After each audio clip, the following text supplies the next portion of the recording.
kwa mashabiki wa Paula na Mario, leo tunajua ni siku adhimu ambapo mtoto wao Amara amefikisha mwaka mmoja. Na siku ya leo, kama ni mfuatiliaji wa mitandao ya kijamii, ni rasmi sasa Paula pamoja na Mario wameweka wazi sura ya mtoto wao Amara. Kama tunavyojua, mnamo tarehe 3 mwezi wa 5 mwaka jana Paula alipata mtoto wa Amara, lakini amekuwa ni desturi yake kutomuonyesha mtoto huo, na leo ametufanyia surprise mashabiki zake na mashabiki wake kiujumla kumuonyesha Princess ya Amara. Na leo birthday party #ni Amara is one, na mastaa mbalimbali wameshow love kwa kuwa wamealikwa, na mojawapo ni Harmonize, na watu wengi wanasubiri leo nini kitaenda kuhappen katika birthday ya Amara. So leo asubuhi tunaona wazazi wake Mario pamoja na Paula wamemposti Amara, lakini Kajala, lakini pia wasanii mbalimbali wameshow love, na siku ya leo kinaenda kuhappen bonge moja la birthday.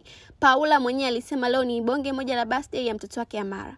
Na kama tunakumbuka, Mario alitoa wimbo wa My Daughter kwenye albamu yake ya The Golden Sun kama baraka ya zawadi ya mtoto wake, na leo kusherehekea kuzaliwa kwa Princess ya Amara, wimbo huu unapata nafasi muhimu katika soundtrack rasmi ya tukio hiyo.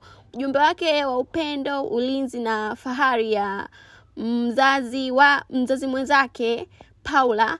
Na kama unafuatilia, Mario amekuwa ni mtu ambaye akimshukuru sana Paula kwa kumzawadia zawadi ya mtoto. Na kama tunavyojua, tukio hili linafufua hisia za zamani za mahusiano ya Harmonize na Kajala, kwa sababu pia tunamwona Harmonize ni moja kati ya watu ambao wamealikwa, na leo watu wengi wanataka kusubiri kuona ni kitu gani kitaenda kutokea pale kwenye birthday ya Princess ya Amara, kwa sababu tunaona Harmonize amealikwa, lakini pia mastaa mbalimbali na watoto wao pia wamealika. So drop your comment. Comment zimekuwa ni nyingi. Wewe kwa muonekano wako, kwa mtazamo wako, unaona Amara amefanana na nani?